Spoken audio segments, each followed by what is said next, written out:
They say love can heal all wounds. They lied. I had to watch my love rot away, day by day, in my wife's sickbed. After 3 years, when she had forgotten how to live, I finally realized there are some wounds even love cannot heal, and some battles. No matter how hard you fight, you cannot win.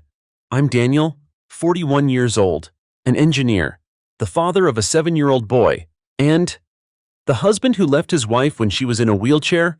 Before you judge, let me tell you everything. Let me invite you into my world. Because perhaps in life, there are decisions we make knowing they will invite countless judging eyes, countless whispers. But sometimes, those very decisions are the only way to preserve a last shred of ourselves, to keep a flicker of light for what remains.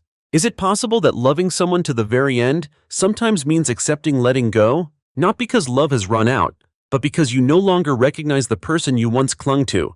We met at the State University Library, a familiar landmark to anyone who grew up in our city.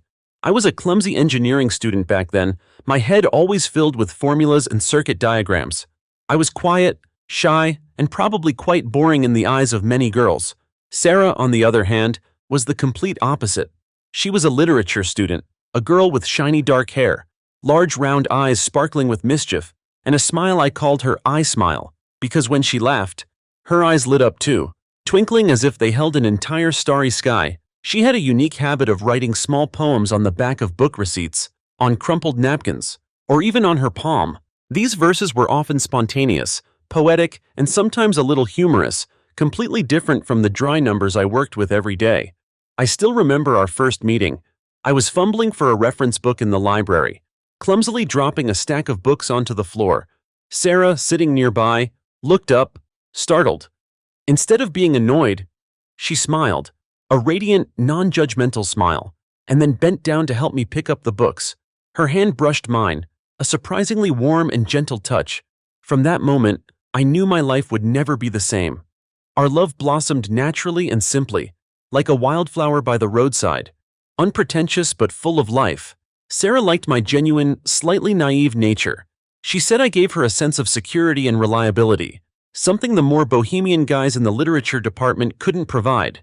As for me, I was captivated by Sarah's free, soaring spirit, by her ability to turn ordinary things into poetry. We would spend hours sitting in small coffee shops. She'd read me her newly written poems, and I'd tell her about my complex engineering projects, about my dreams of building great structures. Despite our different majors, we found synchronicity in our souls, in how we viewed life. I loved how she saw the world through an emotional and artistic lens, and she loved how I saw the world with logic and reason. That complementarity made us believe we were meant for each other. We got married at 25 right after we graduated, and I started a stable job at a construction company in a suburb of Denver. Sarah taught part-time at a high school, instilling a love for literature in generations of students. Our life wasn't luxurious, but it was simply beautiful and full of happiness. We bought a small house in the Denver suburbs, with a lovely garden. Sarah liked to plant flowers, and I enjoyed taking care of the fruit trees. Every morning, she would make breakfast, and then we'd drink coffee together in the garden, read the newspaper, and talk about our plans for the day. In the evenings, after work, we'd cook together. Sarah would tell me interesting stories from school, and I'd share my work challenges and successes. Our first son, Leo, was born when we were 29. Leo was a bright boy, his eyes exactly like his mother's, sparkling with curiosity. Our son's arrival made our lives even more complete and meaningful. Sarah was an amazing mother. She always made time to read to him, play with him, teach him poems and songs. I always tried to dedicate weekends to taking him out, teaching him soccer, or exploring new things with him. We had a happy little family, a life many people dream of. I used to think this happiness would last forever, that we had found our peaceful haven in life. I had absolute faith in the future, in the love we shared. Our life continued in that simple, happy way. We didn't dream of luxuries. Having each other, Leo, and a small home was enough. We often planned for the future together, buying a used car for convenience, saving money to renovate the kitchen, or simply growing old together. Watching Leo grow up, Sarah would often whisper romantic verses in my ear, and I would hold her tight, feeling the warmth and familiar scent of the woman I loved. Everything was like a perfect painting, drawn with bright colors of love, trust, and hope. I never imagined that one day, that painting would be mercilessly torn apart. Everything was smooth sailing until the accident that year. Leo was 4, at that babbling, running around the house age. He was full of energy and joy, the light of our whole family. It was a rainy afternoon, heavy raindrops falling on the roof, creating a gloomy symphony. Sarah was coming home later than usual because she had to stay at school to prepare for an end-of-semester drama performance. She was very dedicated to her teaching, always wanting to give her students the best. I had called to urge her to come home early because of the heavy rain and because Leo kept asking for his mom. He missed her so much he kept running to the window, watching for Sarah's silhouette. Sarah laughed and said, "Don't worry, I'll be right home. I'll buy Leo some candy." Her voice was still clear and cheerful as usual, without a hint of the impending disaster. That was the last time I heard her carefree laugh over the phone. Nearly an hour later, a call from the hospital at dusk shattered my family's peace, like a bolt of lightning in a clear sky. "Your wife, Sarah, has been in a serious car accident. She's in the emergency room." My heart felt like it stopped. All my senses seemed numb. I rushed to the hospital, despite the heavy rain and slippery roads. When I arrived, I saw Sarah lying motionless on a hospital bed, her face pale, lips dry, and her wheelchair overturned beside her, a haunting image that stayed with me forever. Blood stained her clothes, the pristine white bedsheet. I stood there, stunned, unable to believe what was unfolding before my eyes. My whole body trembled. My head spun. The doctor informed me that Sarah had been in a severe car collision on her way home. A truck, losing control on the slick road, had collided head-on with her car. Fortunately, Sarah survived, but the cost was too high. Her spinal cord suffered permanent damage. "Mr. Daniel," the doctor said regretfully, his eyes full of sympathy, "she has no feeling from the waist down. The chances of her walking again are very low, almost impossible to fully recover." His words were like a knife stabbing directly into my heart, penetrating every layer of defense I had tried to build. My entire world collapsed at that moment. Sarah, the energetic, life-loving woman who enjoyed walking to explore every corner of the city, who loved running, who loved dancing, would now be confined to a wheelchair. She couldn't walk, couldn't get into the bathroom by herself, couldn't perform the simplest daily tasks on her own. And the most terrifying thing was that she could no longer stand at the podium to convey her passion for literature to her students. That was her dream, her life, her soul. I knew, for someone who loved freedom and exploration like Sarah, being imprisoned in her own body was more painful than death. I tried to hold back tears, tried to appear strong in front of Sarah. I held her hand tightly, reassuring her that everything would be okay, that I would always be by her side, that we would get through this together. But I knew, deep down, we both understood that life would never be the same again. A part of Sarah died in that accident. A part of her soul was trapped, imprisoned in her broken body. The months after the accident were a relentless battle, both physically and mentally. We tried everything, every treatment method doctors suggested, with a faint hope that a miracle would happen. From agonizing physical therapy sessions, lasting hours every day, Sarah endured terrible physical pain, seemingly endless rehabilitation exercises. She would often scream in pain, but I still tried to encourage her, still tried to massage her, still tried to comfort her. From expensive private doctor visits to experimental treatments abroad, I spared no expense or effort. From purchasing support chairs, specialized hospital beds, to remodeling the entire house to accommodate wheelchair mobility, widening doorways, installing grab bars, renovating the bathroom, I spent hours researching online, consulting with leading experts worldwide, constantly hoping for a tiny glimmer of light, some miracle that could help Sarah walk again. There was even a time I took a month off work to care for her full time, doing everything myself, from helping her with personal hygiene, feeding her, to changing her clothes, massaging her to ease the pain. I stayed up late, woke up early, without a single complaint, not a sigh. I believed that as long as I loved enough, was patient enough, Sarah would overcome it. I was ready to sacrifice everything, just to see her radiant smile again, to see her become the Sarah of old, the woman full of life and joy. I truly believed that love could do anything. But what I didn't expect was that Sarah herself no longer wanted to be loved, no longer wanted to live. It was a cruel truth I had to face, a truth even more painful than watching her lose her legs. It wasn't the accident that took her legs. The accident took her soul, took her will to live, her desire to be loved. She didn't want to fight anymore. She had given up. After the first days filled with pain and despair, Sarah gradually retreated into her own world, like a snail pulling into its shell. She rejected everyone, rejected all help, rejected all my efforts. Friends visited, and she would turn her face to the wall, not saying a word, even flinching when someone tried to touch her. Relatives came to encourage her, and she would frown, rudely asking them to leave, even though Sarah had always been warm and friendly before. Even our son, Leo, who constantly called out, "Mommy, Mommy," bringing colorful pictures he drew himself in hopes of cheering her up. Sarah rejected. She would just glance at them, without a smile, without a word of praise, even pushing Leo's hand away if he tried to hug her. Leo, a sensitive child, gradually came less often to his mother, his eyes full of confusion and sadness, not understanding why his mom had changed so much. Witnessing that, my heart felt squeezed, an unnameable pain. Sarah became irritable, distant, and gradually disappeared in our own house. Even as she was physically present, she refused to eat, just wanting to lie in bed, staring blankly at the ceiling or out the window without saying a word.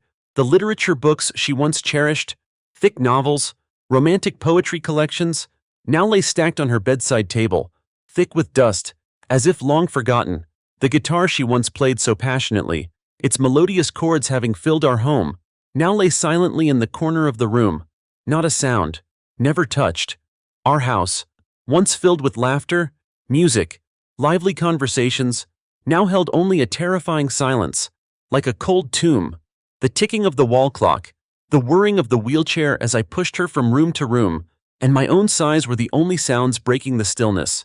Sometimes, I felt like I was living in a silent movie, a tragedy where I was the main character. I didn't blame her. How could I? How could I blame a woman who had just lost everything she cherished, her legs, her career, her passion, and even the future she once dreamed of? How could I blame someone facing such a bleak future, a life dependent on others? I understood her pain, her despair, the helplessness she was enduring. I knew she was battling herself, battling the cruelty of fate. I tried my best, tried to encourage her, tried to comfort her, tried to bring her hope. I told her about the success stories of disabled people, about advances in medicine, about the latest rehabilitation methods, about the promising future we could build together. I used to think that if I was persistent enough, loving enough, she would see the light, but Sarah remained silent, or just nodded vacantly, her eyes empty, as if she had given up everything, no longer wanting to fight.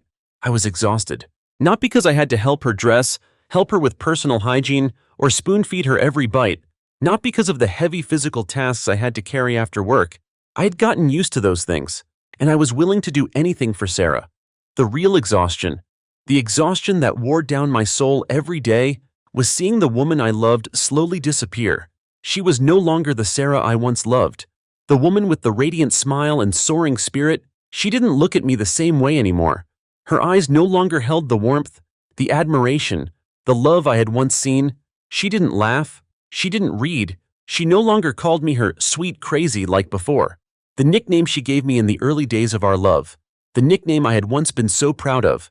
She no longer talked to me about dreams, about plans, about anything. She no longer cared about anything happening around her, not even Leo.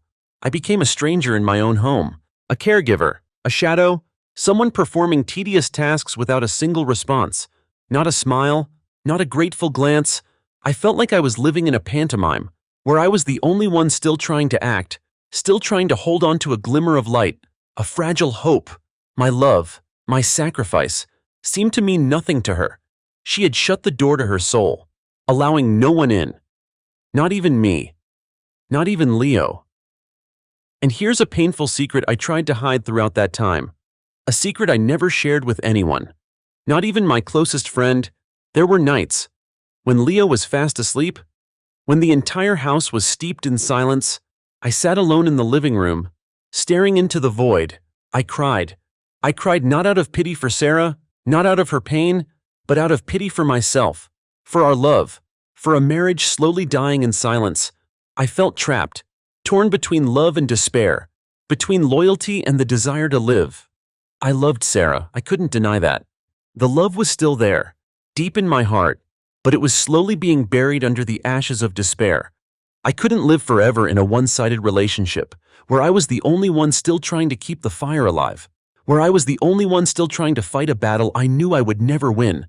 I felt utterly exhausted, both physically and emotionally.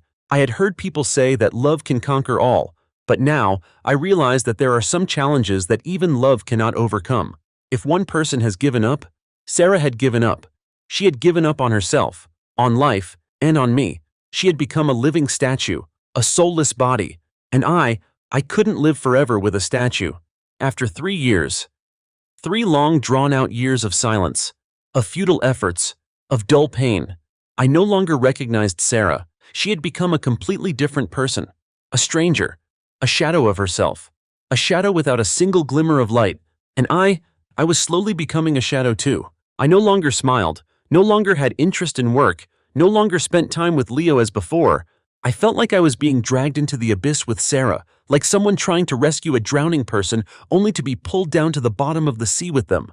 One morning, I woke up, looking at Leo sleeping soundly beside me, his innocent and peaceful face. He was so pitiful. He had lost his vibrant, life-loving mother, the mother who always told him stories and sang to him. He deserved a happier life, a mother who truly cared for and loved him, a mother who could play with him and teach him. I couldn't let Leo grow up in a family where his mother was just a shadow, where there was no laughter, no joy, only silence and sadness. And I deserved to live too. I couldn't continue to sacrifice myself in vain, couldn't destroy my own life for a love that could no longer be saved. Life felt like an inescapable loop, a spiral of suffering and despair. It was time for me to break this vicious cycle. One day, I decided to go to a divorce lawyer's office. I wore a formal suit, but my legs felt heavy, each step weighing a ton. I couldn't believe I was doing this. I sat across from the lawyer, my hands trembling as I handed him the divorce papers. When he asked for the reason, I could only say, "It's not because I stopped loving her. It's because one-sided love is a fire that burns itself out. She has forgotten how to live, and she is pulling me down with her." It was a cruel decision, a decision that would be judged by the whole world, but I knew it was the only thing I could do to save myself, and to save Leo.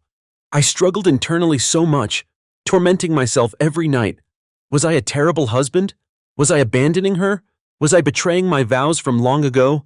But then, I realized that I had tried my best.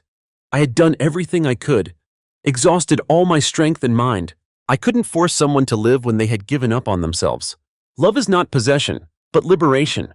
I went home and talked to Sarah. She didn't react when I spoke about the divorce. She just stayed silent, her eyes empty, as if she had known, had been waiting for it all along. Perhaps she, too, was tired of her own existence, of the burden she was placing on my shoulders. The divorce proceeded surprisingly quickly.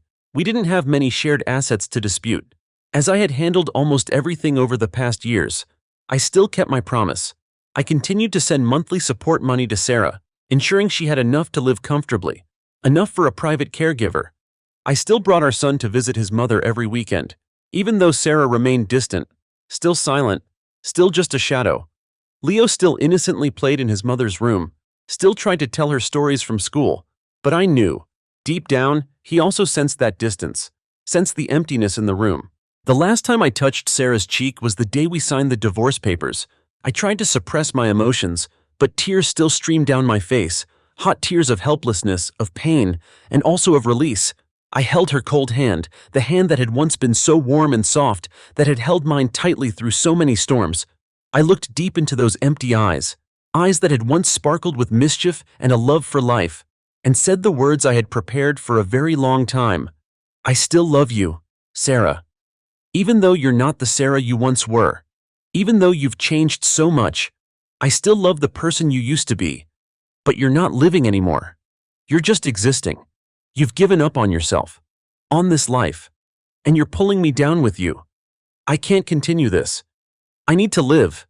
For myself. And for Leo. Leo needs a father who can live fully, who can guide him through life." Sarah said nothing. She just gently closed her eyes, a single tear silently rolling down her cheek, soaking into the pristine white pillow.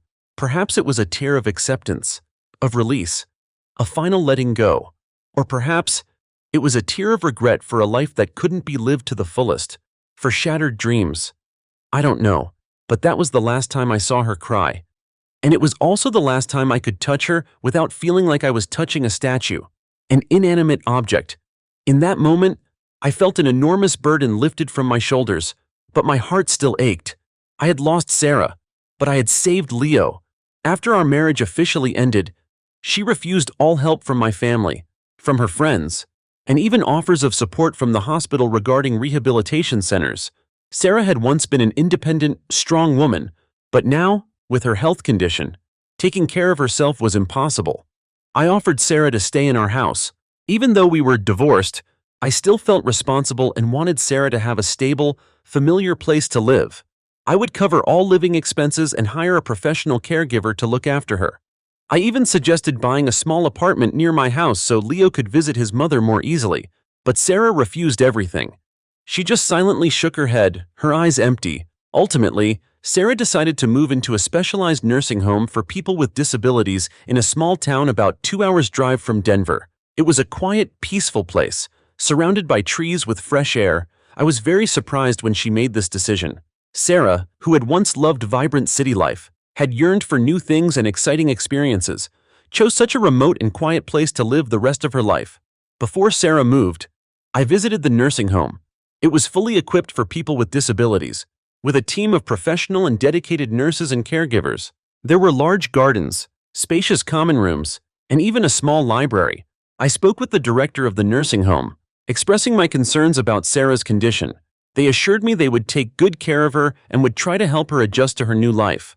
My life after Sarah moved also reset, a slower, quieter tune, but no longer the mournful melody of despair.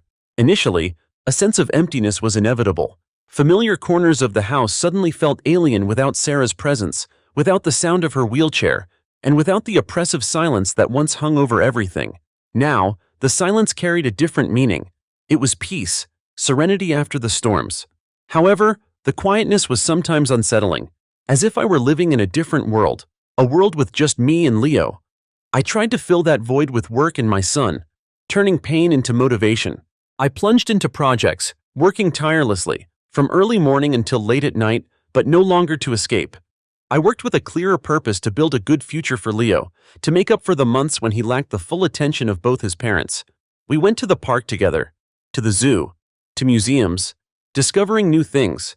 I told Leo fairy tales, stories about heroes, about resilience and courage. I thought that if I was busy, I wouldn't have time to think, to feel sad. But then, when night fell, when everything became quiet, the feeling of loneliness still rushed in, stronger than ever. I looked at the empty bed, where Sarah and I used to sleep, and an indescribable sadness welled up. I realized that no matter how busy I was, I couldn't escape my emotions. I needed to face them, accept them, and learn to overcome them. However, this journey wasn't always smooth, and the ghosts of the past often returned to haunt me. There were times when I felt tormented by questions. Did I do something wrong? Was I too selfish to give up on Sarah? Was I a terrible husband for not being able to stay by my wife's side until the very end? Even when she was at her weakest, would I ever find a suitable woman? Someone who could build a real home with me? Someone who could be a mother to Leo? Someone who could accept my past and look toward the future with me? Those thoughts sometimes made me feel insecure, doubt myself, and sink into sadness. I had once thought that love could heal everything, but now I realize that acceptance, self-liberation, is far more important. Accepting what has happened, liberating both of us, and liberating my own soul. I still visited Sarah periodically, bringing Leo along, considering it a responsibility and a way to stay connected to a part of my past. She was still the same, still silent, still distant, her eyes still empty.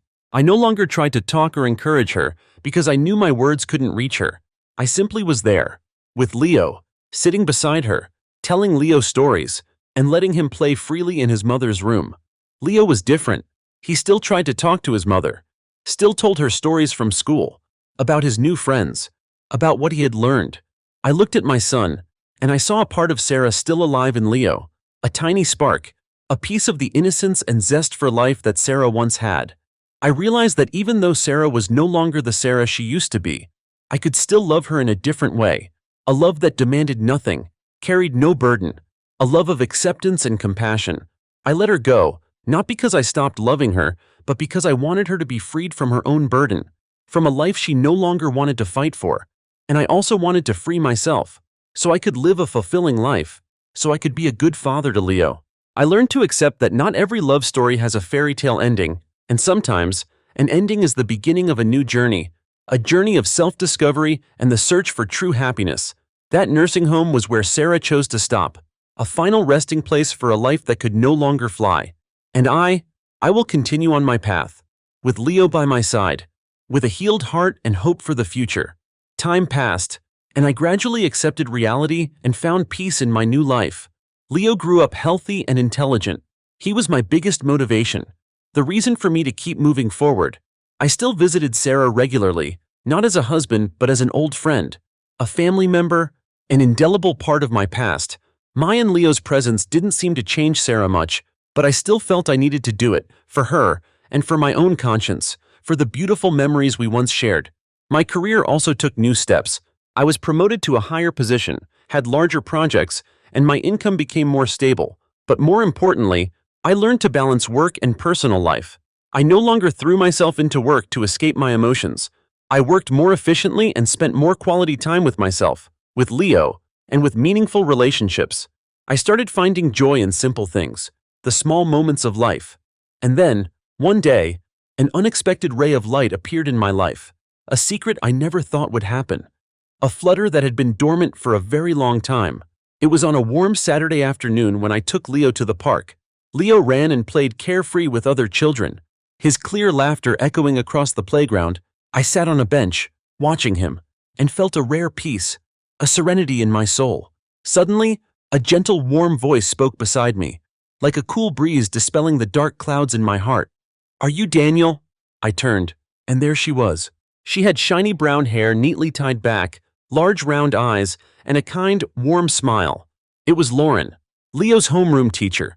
We'd met a few times at school, during parent-teacher conferences or when picking up Leo, but we'd never really talked much. I only knew her as a dedicated teacher, always caring about her students. "Hi, Lauren," I said, feeling a bit flustered and surprised. "I saw Leo having so much fun, so I wanted to say hello," she said, her smile still present. "I haven't seen you at school as much lately. Are you doing okay? Leo seems a little sadder." Her concern felt genuinely touching, causing my heart to gently stir. We started talking. Lauren was a thoughtful, insightful, and very warm woman. She listened as I spoke about my job, about Leo, about the difficulties I had experienced in recent years, without a single word of judgment. She wasn't pitying, nor was she overly curious. She simply listened, and occasionally offered sincere advice, gentle words of encouragement. I felt like I could share everything with her without having to hide, without having to force myself to be strong. I felt a strange connection, a spiritual harmony I thought I would never find again. I still remember Sarah, even though she no longer called my name, even though she had forgotten how to live. But I was also beginning to learn how to live again, for myself, and for my son, and perhaps for a new future, a future I once thought I would never have. I no longer felt guilty or regretful. I knew that I had done everything I could, and now I deserve to be happy. If you are caring for someone you love and find yourself breaking down, you are not bad. You are simply human. Love isn't always enough to hold everything together, especially when one person has given up the fight. Sometimes, divorce isn't because love has ended, but because we need to free both individuals so each can find their own path, rediscover themselves, and learn how to live again. What do you think about this deeply emotional story? Have you ever experienced a similar situation where you had to make a difficult decision to save yourself? Leave your comments below. Share your thoughts and feelings about this story. Don't forget to like, share, and subscribe to our channel so you don't miss out on other compelling and dramatic stories. Thank you for listening.